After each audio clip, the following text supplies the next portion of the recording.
حریم شاہ کے خلاف money laundering کی انکوائری وفاقی تحقیقاتی ادارے نے حریم شاہ کے بینک اکاؤنٹس منجمد کرنے کے لیے خط لکھ دیے۔ متنازع ٹک ٹاکر کہتی ہیں اداروں کا کام ہماری حفاظت کرنا ہے نہ کہ تنگ کرنا۔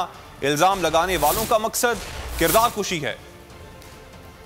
خطروں کی کھلاڑی ہوں، اکاؤنٹ منجمد کرنے ہیں تو ثبوت بھی دینا ہوں گے۔ متنازع ٹک ٹاکر حریم شاہ ڈٹ گئیں، بولی ایف آئی اے کو کیا حق ہے کہ ان کے ذاتی دستاویزات میڈیا کو دے۔ حریم شاہ نے کہا منی لانڈرنگ سے متعلق ویڈیو مذاق میں بنائی تھی اور اپنی غلطی بھی تسلیم کرتی ہوں۔ ایف آئی اے کو مجھ سے پتہ نہیں کیا ذاتی خلش ہے۔ مزید کہا تمام آمدنی قانون اور ریکارڈ شفاف ہے، اداروں کا کام ہماری حفاظت کرنا ہے نہ کہ تنگ کرنا۔ حریم شاہ کہتی ہیں لندن میں انجوائے کر رہی ہوں، کسی برطانوی ادارے نے رابطہ نہیں کیا۔